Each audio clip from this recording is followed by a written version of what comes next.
तमाम मुलाजमीन की तनख्वाहों में महंगाई के तनासब से इजाफा किया जाए। नंबर 2, मुलाजमीन की तनख्वाहों में तफरीक ख़त्म की जाए। नंबर 3, पेंशन रूल्स में इस्लाहात के नाम पर जितने भी मुलाजिम दुश्मन नोटिफिकेशन हुए हैं वापस लिए जाएं और रिटायरमेंट का अमल पंजाब की तर्ज पर खुदकार और ऑनलाइन किया जाए। नंबर 4, इदारों की निजकारी प्राइवेटाइजेशन ख़त्म की जाए और कंट्रैक्ट व डिहाक तैनातियों का सिलसिला तर्क किया जाए। नंबर 5, तमाम मुलाजमीन के हाउस रेंट, मेडिकल अलाउंस और कन्वेंस अलाउंस में 100% इजाफा किया जाए। नंबर 6, AG ऑफिस से तमाम इख्तियारात ज़िली सतह पर ख़जाना ऑफिस मुंतकिल किए जाएँ। नंबर 7, तमाम महकमों के मुलाजमीन को अपग्रेडेशन टाइम स्केल दिया जाए। नंबर 8, मुलाजमीन की तनख्वाहों पर टैक्स कटौतियाँ कम की जाएँ। नंबर 9, तमाम प्राइवेट इदारों और कंपनियों, कोल माइंस, सनती इदारों के मजदूरों को EOBI और सोशल सिक्योरिटी में रजिस्टर करके लेबर कवानीन के तहत हकूक़ को तहफ़्फ़ुज़ दिया जाए और कोल माइंस में हादसात की रोकथाम के लिए मुअस्सर इक़दामात उठाए जाएँ। नंबर 10, बलूचिस्तान में एसोसिएशंस और यूनियंस पर लगाई गई पाबंदी ख़त्म की जाए और इनके खिलाफ कार्रवाइयों से गुरेज किया जाए। नंबर 11, तमाम मुलाजमीन को यूटिलिटी अलाउंस और हाउस रिक्वेजिशन दिया जाए। नंबर 12, जामियात में माली बहरान का फिलफौर खात्मा किया जाए। मुअज़्ज़ज़ साफ़ी हज़रात, हम एक बात की वज़ाहत ज़रूरी समझते हैं कि वज़ीर आला मीर सरफराज बुगटी की क़ियादत में ये मौजूदा सूबाई हुकूमत बलूचिस्तान में गवर्नेंस के मसाइल हल करने के लिए काम कर रही है। हम इस अमल का खैर मकदम करते हैं, मगर गुड गवर्नेंस इसी सूरत मुमकिन होगा जब हुकूमती मशीनरी का सबसे अहम पुर्जा यानी मुलाजिम मुतमईन और खुशहाल होगा। हम वज़ीर आला बलूचिस्तान से अनोखा लाडला खेलन को चांद मांगे के मसदाक बहुत ज़्यादा मराद की फरमाइश नहीं करते और न ही हम मुलाजमीन के लिए दूध और शहद की नहरें जारी करने का मुतालबा करते हैं, बल्कि हम सिर्फ ये कहते हैं कि हम हुकूमत से हैं और हुकूमत हमसे है।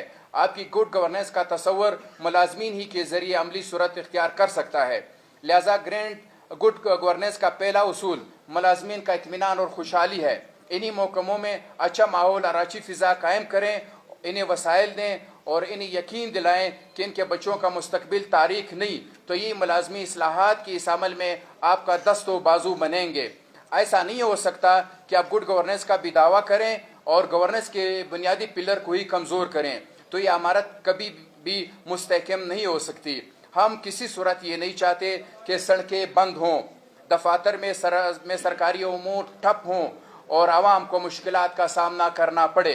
हम अपने फ़राइज़ की बजावरी का यकीन दिलाते हैं, बशर्ते कि आप हमारी बुनियादी मसाइल हल करें, हमें सुनें और हम पर एतमाद करें। हम आज की इस प्रेस कॉन्फ्रेंस में अपनी बुनियादी मसाइल पर सुनवाई न होने की सूरत में, जिसकी हमें तवक्को है, अपने अगले लाएअमल एहतिजाजी तहरीक का भी ऐलान करते हैं, जिसको कामयाब बनाने के लिए तमाम मुलाजमीन भरपूर इत्तेहाद व इत्तिफाक और ज़िम्मेदारी का मुज़ाहरा करें और बलूचिस्तान ग्रैंड अलायंस के साथ जुड़े रहें। एहतिजाजी शेड्यूल हस्ब झैल है। एहतिजाज का पहला मरहला 22 मई ta 23 मई को अलामती एहतिजाज, बाजुओं पर सियाह पट्टियाँ बांधी जाएंगी। प्रिंट और सोशल मीडिया पर भरपूर एहतिजाजी मुहिम चलाई जाएगी। 25 मई और 26 मई को तमाम सरकारी दफातर व महकमों बशमूल तालीम और सेहत में मुकम्मल कलम छोड़ काम छोड़ एहतिजाज होगा। 28 और 29 मई को तमाम मुंसलिक महकमाजात से सेक्रेटरीट को किसी किस्म का सरकारी या गैर सरकारी डाक नहीं भेजा जाएगा।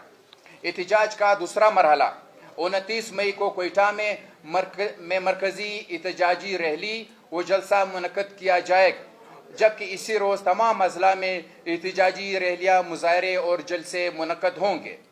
31 मई से 3 जून तक कोयटा प्रेस क्लब के सामने मरकजी भूख हड़ताली और एहतिजाजी कैंप लगाया जाएगा। इसी दौरान तमाम ज़िलों में प्रेस क्लब्स के सामने भूख हड़ताली और एहतिजाजी कैंप लगाए जाएंगे। बजट सेशन से एक दिन कबल बलूचिस्तान भर के तमाम मुलाजमीन कोयटा पहुँचेंगे और बजट सेशन के दिन कोयटा में सूबाई असम्बली के सामने भरपूर धरना और असम्बली का घेराव किया जाएगा। मुतालबात तस्लीम न होने की सूरत में एहतजाज में मज़ीद वसअत लाने के लिए कोर कमेटी के मुशावरत से सख्त फैसले किए जाएंगे और आइंदा का सख्त एहतजाजी प्रोग्राम जारी किया जाएगा। बलूचिस्तान के 3.5 लाख मुलाजमीन अपनी बका के लिए एहतजाज के हर उस तक जाने के लिए तैयार हैं जिसकी इजाज़त हमें आईन, कानून, समाजी अखलाकियात और बलूचिस्तान के हालात देते हैं। आप सबका बहुत बहुत शुक्रिया।